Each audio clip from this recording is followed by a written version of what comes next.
Salut à tous, c'est Julien Ponce et bienvenue pour cette petite vidéo d'introduction à Photoshop sur iPad.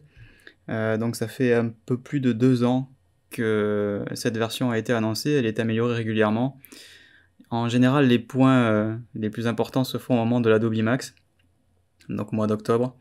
Donc là on va probablement avoir en octobre 2022 une jolie mise à jour pour Photoshop iPad. Donc là c'est une version, donc c'est la dernière version que j'ai sur cet iPad, mais c'est une vidéo sur les bases, donc il est très peu probable que si vous regardez cette vidéo dans le futur, les bases aient vraiment beaucoup changé. De la même façon, aujourd'hui dans mes formations complètes sur tuto.com, pour le Photoshop version bureau, je couvre les bases, donc évidemment il faut apprendre aux gens comment se servir des masques, comment créer des documents, comment manipuler les calques bien sûr.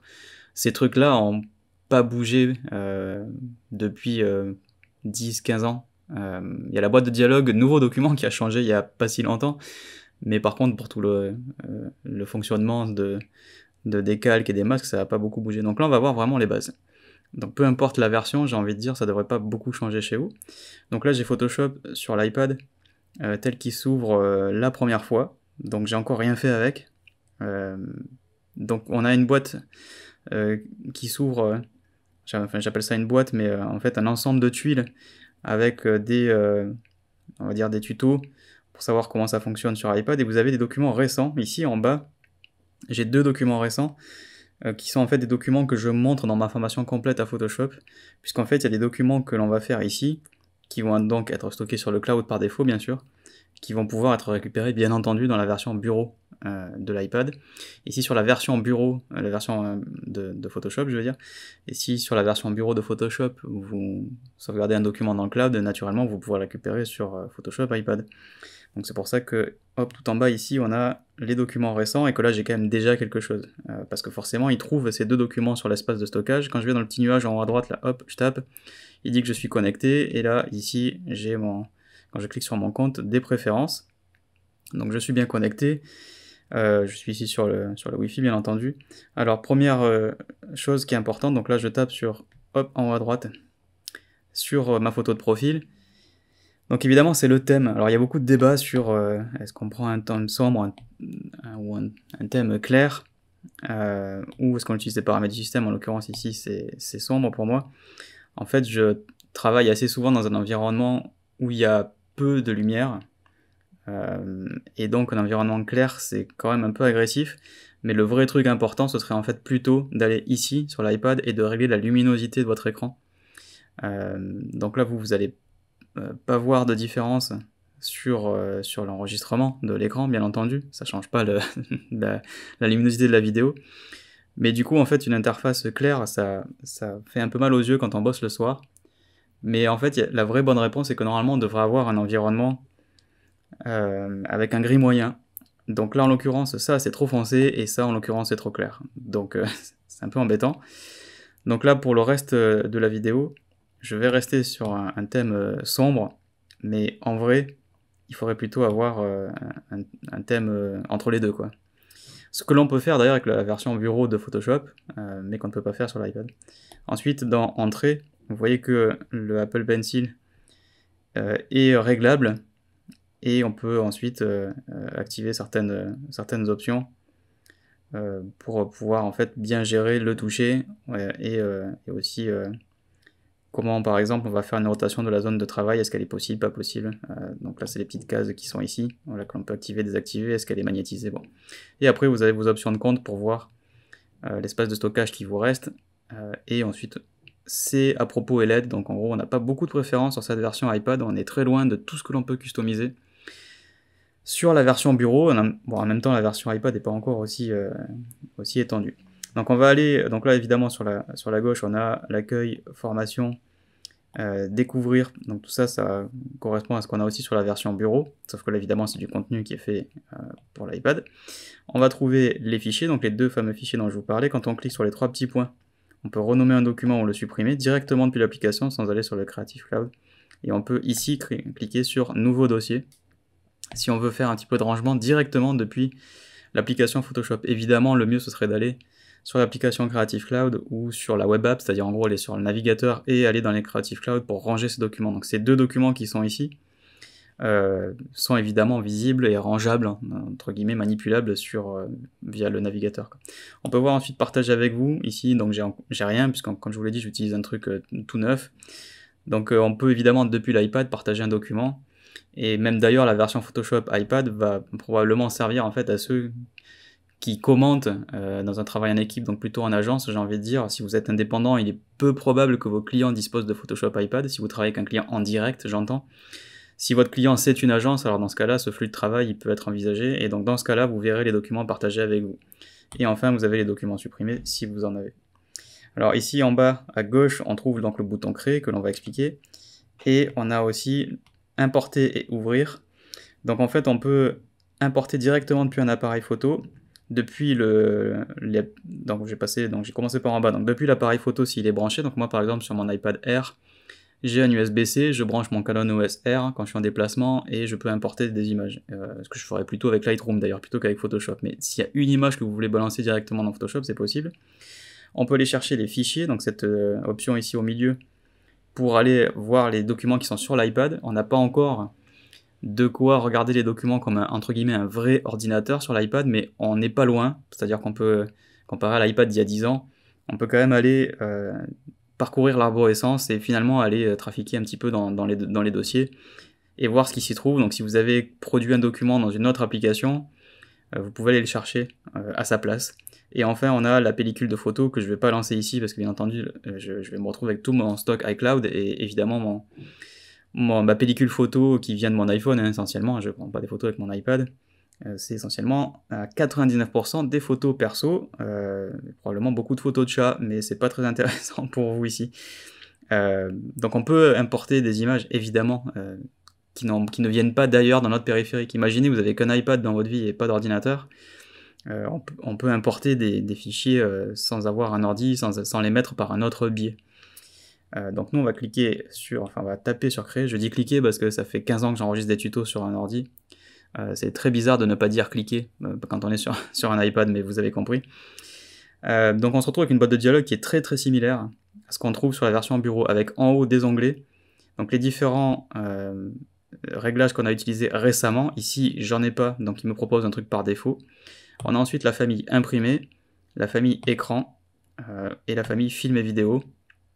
Et il y a des paramètres prédéfinis sur la version bureau qu'on peut rajouter, donc un peu plus d'onglets, mais en gros sur la version iPad on a vraiment les trois familles essentielles, donc ce qui s'imprime, ce qui se regarde sur un écran, et ce qui se regarde sur un écran mais en vidéo, des formats vidéo. Donc par exemple si j'ai envie de faire une affiche, boum, je peux partir du pré-réglage A4, et je vais donc trouver sur la droite, dans la partie nouveau document, donc évidemment de quoi renommer.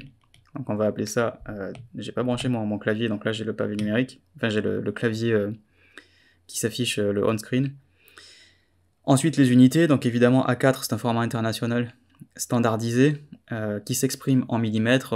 Aux US ils ont leur propre standard, bien entendu avec un format métrique impérial, qui est bizarre pour nous qui sont habitués au système métrique, et eux diront l'inverse, mais il y a de plus en plus, pour avoir vécu un peu à l'étranger pendant quelques années, notamment en Angleterre, le système métrique commence à arriver. Il n'est pas adopté de fait par l'État, mais dans le graphisme, il y a en fait, dans la création en général, bon, quand même les gens éduqués se sont rendus compte que le système métrique était quand même nettement supérieur, parce qu'évidemment avoir des unités qui n'ont aucune correspondance entre elles, quand on mélange des pieds, des coudes, des trucs qui se ressemblent pas, ça devient vite le bazar. Enfin, je veux dire, avoir des petites unités de mesure en pieds, donc en inch.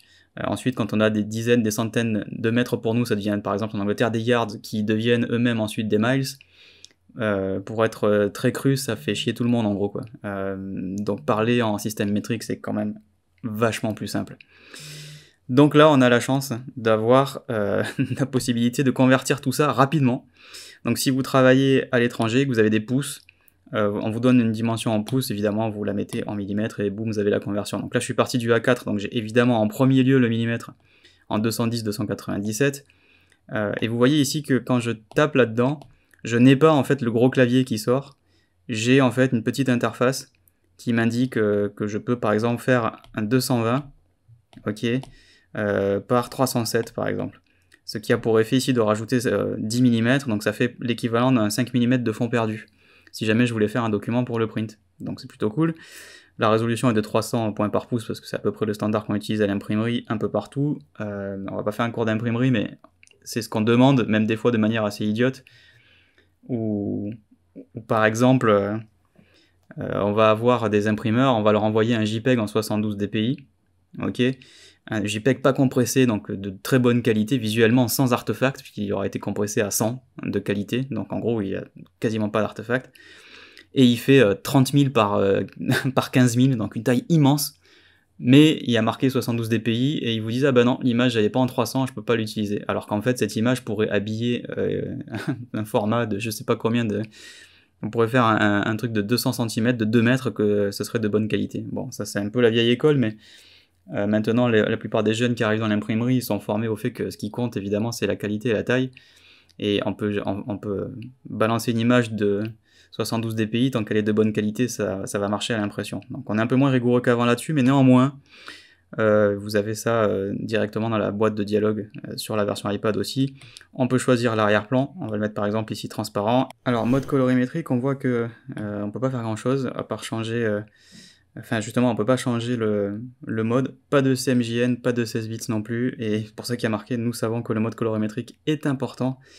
Je pense que ça va arriver très rapidement parce que ça fait partie des trucs qui sont un peu bloquants quand même. Pour cette version iPad, d'autant plus que maintenant, là j'ai un iPad Air avec une puce M1, très clairement c'est un iPad qui pourrait supporter sans problème de très gros documents, y compris en 16 bits. Bon voilà, c'est juste qu'il faut bien qu'il démarre, et qu'on peut pas tout rajouter en même temps, donc voilà, ça viendra, et j'espère donc plutôt rapidement si possible. Donc on a créé maintenant une nouvelle image, donc 220 par 307, donc ça fait un A4 avec 5 mm de fond perdu. Donc l'interface en fait elle vous affiche sur la gauche ici les différents outils, donc vous voyez quand je tape avec le stylet j'ai les différents outils. Hop, il y en a certains qui changent l'espace de travail, comme par exemple ici recadrer, qui vous change l'espace de travail temporairement. Et on va avoir le sélecteur de couleurs avec l'inversion des couleurs, la pipette. On a ici cet outil pour ajouter des trucs dans le document, à partir de la bibliothèque par exemple. Là si je vais dans ma bibliothèque Julien Ponce, je vais retrouver des trucs. Pareil, là ici j'avais un client, j'ai fait un peu le ménage normalement avant de commencer cette vidéo, donc c'est pour ça que j'ai rien dans mes bibliothèques. Et sur la droite, je vais avoir toutes les opérations sur les calques, donc déjà afficher les calques avec soit le mode ici replié, soit déplié. Donc soit ici j'ai un petit bouton qui me permet de faire des trucs, mais voilà, mon calque il est affiché sous forme de vignette, donc avec la visibilité, avec la possibilité de faire un masque, les 3 petits points pour avoir toutes les options. Bon, tout ça, ça se retrouve ailleurs, on peut l'avoir en mode déplié, et les différentes opérations qu'on peut faire, donc les 3 petits points sont là, donc voilà tout ce qui va être copié, dupliqué, renommé, ajouter un réglage, écrété, etc. Donc c'est pas forcément facile de s'y retrouver, parce qu'en fait on a les options en haut, ici c'est un mode d'affichage du panneau, donc soit c'est replié, soit c'est déplié. Quand c'est replié, on a ici le petit plus qui affiche des trucs, mais ce nouveau calque, on peut aussi le trouver ici, en fait, quand on est en mode déplié, voilà, il y a ce bouton-là avec le petit plus, et il y a ces 3 petits points, hop, les 3 petits points en bas pour faire un peu plus d'opérations. Donc, en gros, on a un truc tout en haut, un truc tout en bas, et au milieu, on a le rendre visible ou invisible, le masque de fusion, et pris en sandwich de tout ça, un truc pour faire des réglages, c'est-à-dire enfin les propriétés qu'on a sur ce calque. Donc en l'occurrence ici j'ai le calque et le masque, ok, et un système de commentaires, puisque c'est vraiment là-dessus qu'est axé la version iPad de Photoshop, quoi. Donc si j'affiche maintenant mon panneau et que je vais sur mon masque, et que je vais sur les 3 petits points, je peux supprimer le masque par exemple. Je peux cliquer sur le petit plus pour rajouter un nouveau calque. Je peux cliquer sur les 3 petits points pour dupliquer le calque. Si vous êtes avec le doigt, là, tout ça je le fais avec le stylet, mais évidemment avec le doigt vous pouvez du coup déplacer les calques pour avoir évidemment la possibilité de réorganiser. Donc je fais avec le doigt, mais je peux aussi le faire avec une souris si je l'ai branché. Par contre vous voyez qu'ici avec le stylet, si je reste appuyé, je ne peux pas le faire. Enfin je vous dis ça avec la souris, mais j'ai pas essayé. Mais normalement avec la souris, si vous cliquez et que vous restez appuyé, vu que la souris agit comme un remplacement du doigt pour les options d'accessibilité, c'est comme ça que ça devrait marcher. Donc faites attention que les options, les gestes que vous avez avec le Apple Pencil sont pas tout à fait les mêmes que ce qu'on a avec la version avec juste le doigt, quoi. Bon, il est évident que je vous conseille vivement d'utiliser Photoshop iPad avec une souris ou un stylet. Avec le doigt, c'est compliqué. Alors évidemment, si on utilise le doigt, vous voyez qu'avec un seul doigt, ici, quand j'ai l'outil, quand j'ai pas d'outil sélectionné, ou si je prends, par exemple, on va cliquer sur un calque, voilà, dès que j'ai un outil sélectionné, le doigt fait rien. Si j'ai le pinceau, bah, évidemment, le doigt va peindre. Donc souvent, vous serez en fait avec deux doigts pour pouvoir faire un zoom, pour pouvoir faire une rotation. Et bon, là, par exemple, maintenant, j'utilise le stylet. Donc ce qui est bien, c'est que le stylet, vous le voyez, supporte la pression. Si j'appuie tout doucement, c'est tout fin. Si j'appuie très fort, c'est très gros. Donc par exemple, si je veux changer la taille de la brosse, on va aller ici. On va prendre un truc très très gros. Et on va dézoomer. Hop, et quand on fait ce qu'on appelle un pinch, donc en anglais, on pince très fort et qu'on va vraiment très loin, qu'on a un niveau de zoom un peu bizarre et une rotation bizarre, on fait un pinch rapide et en fait ça remet tout à l'affichage écran bien rentré, bien nickel.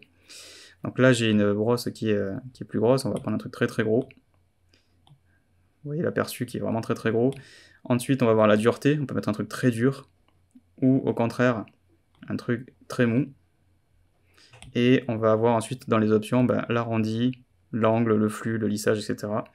Et on peut faire aussi une opacité selon pression. Donc, par exemple, si j'appuie tout doucement, vous voyez que c'est très peu opaque, et si j'appuie très très fort, voilà, ça va être non seulement très gros, mais en plus très opaque. Donc on peut quand même dessiner plutôt bien avec la version iPad. Donc évidemment pour gommer on a la gomme juste en dessous, mais si on veut revenir en arrière parce qu'on a fait des bêtises en faisant un masque, en détourant, on va avoir ce bouton en haut, ici, la petite flèche, et en fait chaque étape, c'est des étapes d'historique comme la version bureau en fait. Si vous mettez le bazar, vous pouvez quand même pas mal revenir en arrière, quoi. Donc ça c'est les options de base. Qu'est-ce qui se passe si on a envie d'enregistrer le document? Alors en fait, tout ce que vous faites est enregistré en arrière-plan, sans avoir besoin de faire quoi que ce soit. Donc par exemple, je vais prendre le pinceau, on va prendre une petite... voilà, par exemple, j'ai fait donner un coup de pinceau sans faire exprès, donc une petite brosse. Avec une opacité 100, on va enlever l'opacité sur la pression. Et j'ai envie d'écrire, hop.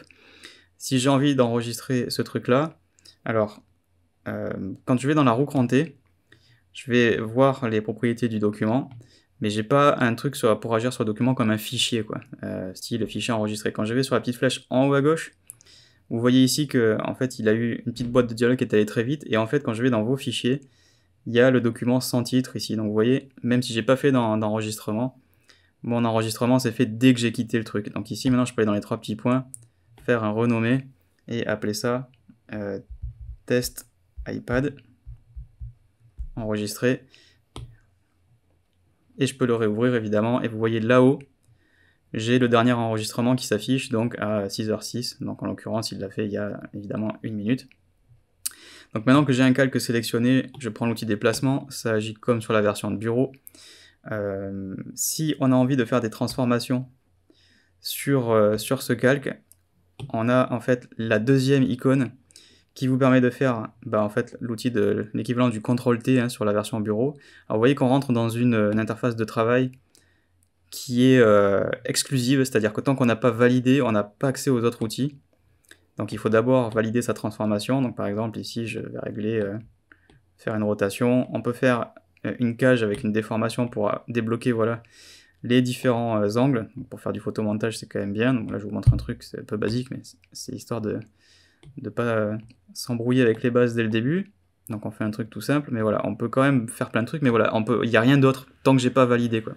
Donc il y a des symétries, on va tout remettre tout ça tout droit, et on peut faire un retour en arrière là-dedans. C'est-à-dire que si on fait des bêtises, voilà, tac, tac, tac, tac, tac, j'appuie 10 000 fois, et je reviens à mon truc par défaut. Alors ce que j'aurais pu faire, on va cliquer sur annuler. Si j'avais importé un élément, que j'ai fait une peinture, et que je veux pas le perdre en termes de qualité, dans les trois petits points en bas, on peut, comme la version bureau de Photoshop, et ça c'est quand même vachement puissant, faire un convertir en objet dynamique. Et là maintenant ça veut dire que si je fais une transformation et que par exemple je rends un truc plus petit, que je termine et que je refais une transformation et que je remets plus grand, j'ai pas perdu de qualité puisqu'en fait il a gardé le contenu que j'avais à l'origine. Alors si je le fais 10 fois plus gros que ce que j'avais à la base, évidemment je vais perdre de la qualité, mais quand même on évite du coup de perdre de la qualité à chaque transformation. Si je clique 2 fois, sur l'objet dynamique, vous voyez qu'il me dit, alors c'est une délimitation, c'est pour ça que je vous le montre, on ne peut pas le modifier. Pour modifier l'objet dynamique, vous pouvez le dupliquer et le convertir en calque. Donc ça, c'est quand même assez contraignant. Ça veut dire que ce que vous mettez en objet dynamique, vous pouvez les créer, vous ne pouvez pas les modifier. Donc, enfin, on peut les modifier, mais c'est juste qu'il faut le casser, quoi, en quelque sorte, quoi.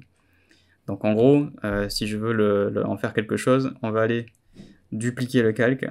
Donc je vais garder l'autre, je vais le cacher pour le sauvegarder. Et ce truc dupliqué là, ce duplicata, je peux convertir en calque.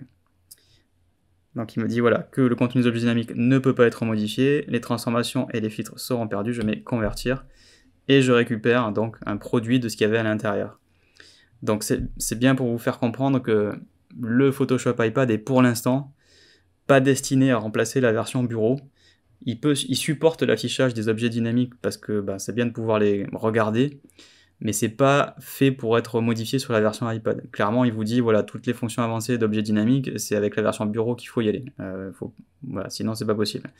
Donc on peut faire des opérations dessus, le regarder, les dupliquer et faire des transformations. Là, si je prends cet objet dynamique, il m'interdit pas de faire une transformation quand je suis là-dessus. Alors je vais l'afficher, sinon il va pas être content. Hop, voilà, objet dynamique, je l'affiche. Ce truc-là, là, ici, je lui dis de me faire une transformation, donc j'ai le droit. Je peux transformer cet objet dynamique, peu importe ce qu'il y a dedans. Mais par contre, dès que je veux rentrer dedans, hop, il me dit non, non, là, si tu veux rentrer dedans, il faut le convertir, quoi. Et ça va se retrouver évidemment avec d'autres trucs. L'outil texte, par contre, il n'y aura pas de problème. Donc vous voyez l'interface qui est dédiée au texte. Donc ça, c'est cool. Quand on a fini, on met terminé. Si on veut éditer le texte, on tape 2 fois et on peut l'éditer. Donc ça, évidemment, là-dessus, il n'y a pas de problème. Donc les calques de texte sont bien considérés comme des objets vectoriels. C'est-à-dire que là, si je prends le calque de texte, imaginez, je me mets en transformé et je rends ce calque de texte hyper gros. Et je termine, en fait, quand je zoome, vous voyez que c'est nickel. Et que si on rentre, on fait un double clic avec l'outil texte, je tape à l'intérieur, il m'a mis une taille de police maintenant qui fait 243.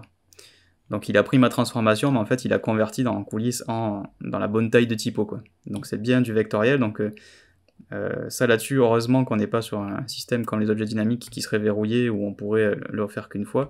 Donc par contre, voilà, les transformations de typo sont bien enregistrées en vectoriel. Mais si vous aviez plusieurs éléments dans du texte dans un objet dynamique, ce serait le même problème, on ne pourrait pas rentrer dedans. Même si on peut modifier un texte sur la version iPad, si ce dernier se retrouve pris dans un objet dynamique, on va pas pouvoir le modifier, quoi. Donc voilà pour les extrêmes bases, en fait, en quelque sorte, de la version iPad. Je voulais vous montrer comment créer un document, comment l'enregistrer, comment ça fonctionnait, on va dire, pour ceux qui ont l'habitude de la version bureau, comment on communique de l'un à l'autre. Si vous voulez en savoir plus sur Photoshop, et évidemment en particulier la version bureau qui permet essentiellement d'alimenter le Creative Cloud et donc ce qu'on peut faire sur iPad, je vous invite à consulter ma formation complète sur tuto.com. En général c'est facile à trouver, normalement elle devrait être sur la première page, ou dans les cours les plus populaires, ou dans formation complète populaire, donc c'est celle-ci, Photoshop 2022, la formation complète. Pour me trouver, c'est très simple, on tape dans la petite loupe et on tape Julien Ponce, tout attaché. C'est là que vous trouverez toutes mes formations complètes ou pas. Il y a des ateliers, il y a des trucs pratiques, et il y a donc des formations complètes. Et quand la formation complète sur la version iPad sortira, c'est là que vous la trouverez. Évidemment, je ne manquerai pas de faire une vidéo dessus. C'est le meilleur moyen pour trier en fait mes formations. Si vous tapez sur Julien Ponce sur tuto.com, vous pouvez aussi évidemment tomber directement sur mon profil et les classer, vous voyez, par promo, formation complète. Ici, tac, le petit tab formation complète, qui est plutôt pratique avec, par exemple, les plus récents. Si on tape ici, on va trouver les dernières formations complètes ajoutées. J'ai fait une formation récemment, en 2022, sur tous les logiciels majeurs de la retouche photo. Donc il y a Lightroom classique, Lightroom, Photoshop, Capture One, Affinity, et Lightroom version mobile. Donc si vous voulez apprendre à retoucher sur iPad et en mobilité, il y a cette formation qui vous permet de manipuler Lightroom via le cloud, et aussi donc de faire des ponts avec Photoshop notamment, et donc aussi version iPad. Voilà, merci beaucoup de m'avoir suivi, j'espère que cette initiation à la version iPad de Photoshop vous a plu. Restez abonnés si ce n'est pas déjà fait, à la chaîne pour être mis au courant des nouveautés, puisque je vais clairement proposer des nouvelles vidéos, puisque cette fois, voilà, cette version de Photoshop va clairement être améliorée dans les mois à venir. Et je vous invite évidemment à me soumettre vos idées sur qu'est-ce que vous voulez voir sur la version iPad de Photoshop en termes de tuto. C'est clairement pas la même utilisation, hein, on l'a vu. Donc j'attends votre retour pour savoir quel type de contenu vous voulez avoir pour apprendre des trucs sur Photoshop et en particulier donc sur cette version iPad. Merci beaucoup pour votre fidélité et à bientôt. Ciao ciao.